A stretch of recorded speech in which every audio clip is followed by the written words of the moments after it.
So in this video, talking about the struggles that you have in working in minus temperatures. So just a little thing that I've realised when I'm using water-fed pole, I'll only touch on this. Keep the water flowing all the time, because your nozzles will, if you keep turning your water-fed pole on and off, I've got one of those aquadapter things where it turns on and off. Once I've turned it off and I turn it back on again, those nozzles are frozen. So the problem with pure water is it at 0 degrees it will straight away freeze up. Whereas this soap solution, you can most of the time get away with working on most windows, not on all windows, not in all circumstances, and it won't freeze up dead on 0. But sometimes you will if you're working around the back or in the shade.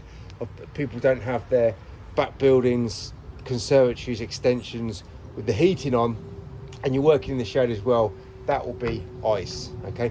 And the other problem that I found with working with the water-fed pole, when it drips on the windows below and I'm treading the downstairs, quite often I've got to scrape the window because the water is iced up straight away because it's pure water and it will freeze dead on 0 degrees.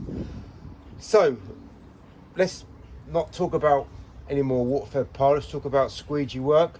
So when it's -1, -2, if the windows are or the house you're working on or the building you're working on has the heating on, you might be okay. You can just use your soap solution, just your normal standard water and soap, and you can get your windows done. But quite often I found on the bottom parts of the windows it freezes up. So it's okay here, but down here it freezes up more than it does upstairs on the window, that is.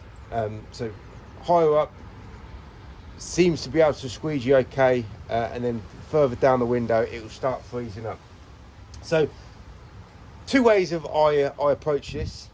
Well, first of all, like I said, what will be ideal in an ideal world is using hot water, and your hot water stay hot for as long as possible. It would be great if you could have either a thermal flask type bucket where once you put the lid on, the heat will stay in the bucket. It will only escape when you dip the washer. Or alternatively, have a bucket that maybe could charge up somehow and it keeps the water warm. But that's not available, so hot water obviously is a good idea, but hot water won't stay hot for long. So if you're working with cold water, this is the screen wash that I use. This will go down to -20, and what I found is around about -2, -3, I'll start getting issues with it freezing. So there's two ways of I get this screen wash on my washer. So when it is minus temperatures, and I realise most of the windows I'm working on, as soon as I put the soap and water on, it will freeze. That's the time to go straight to my screen wash. So two ways of doing it. I'll start soaking the washer with this, and I'm still using a bit of water as well. So I've got a wetted washer and I'm using some of this, and I'm just, if it's half freezing up, I will scrub. And this is another important thing. You always use two hands on the when you're on the floor, on the ground. You're constantly scrubbing because you've got this screen wash on, and it might start freezing down the bottom. So you've got to keep scrubbing and rubbing in that screen wash. If it's not too under 0 degrees, that most of the time I can get away with that, even in the colder parts of the building or in the shade. But when it starts getting really cold, I'll stop using this, and I'll take a second bucket with me, and the second bucket will only have this in there, right? And I only need to put about that much in the bucket. I don't need that much in there, because hopefully by 10 o'clock, 10:30, I'll stop using that and I'll go back to using the soap and water. I won't use the whole bucket. I wouldn't use all of this right in a bucket. I'll only use maybe that much in there, so I could completely submerge my washer in about that much solution on the bottom of the bucket and carry on. So that's now more concentrated than just having this. So I'm solely using screen wash. Now, what's important with using screen wash is I'm not wearing gloves, but I'm not actually using the screen wash, so always wear gloves, especially in the winter. And also, you don't want to get that stuff in your eyes because it stings. I mean, it's just poison. So don't get that in your eyes. I always wear shades. So normally when it's freezing cold as well, it's going to be sunny because the whole night and early morning there's no cloud, so that's why it's gone freezing. So yeah, now, so I use this is Polyguard, and it goes to -20. I think it's about, I think I paid about £10 for it, or maybe more. I can't remember. I've had it for a long time, but I bought 4 bottles of it. So I'm going to say what you shouldn't really be doing. So when you're using a water fed pole and the water comes down and you've now got ice on your windows downstairs, I found I had to scrape the windows. Now, last year I scraped my windows because my windows, nobody else's windows, because there was a load of ice. It come out from a gutter and it went onto one of my windows. So I started hacking away at it. I used a brand new razor, and what I did was I scratched my windows in many directions. And I'm not doing this, I'm doing this. But because it's like concrete, you get stuck and you're using more force than what you would normally do. It's harder than concrete. I find using a scraper on a sand-based sort of cement or concrete, if you're using the soap and water, it actually comes off, it sort of dissolves a little bit. But ice, when it goes rock hard, water for pole water anyway, it's like rock, and you're just chipping away at it. Anyway, I scratched all my windows, so I knew not to do that anymore.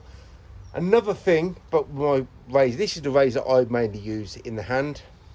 On the frames or on the sills, I'm using this plastic part and I'm scraping it like this. But the problem is that, because I'm not using this, so I'm not going to dig into the actual plastic, because most windows in the UK are plastic. Even if they look like wood, they're plastic. So anybody in different countries, this is plastic, it's not wood. What I found is it's very, very loud, and if you're working early in the mornings and you start scraping people's sills, it vibrates, it's really loud, it sounds a lot worse than it actually is. It don't look good, and people might think you're ruining their frames and their windows. So working in the freezing cold, I'm definitely no expert at it, but I did find 3 things. You've got to try and, if possible, use hot water.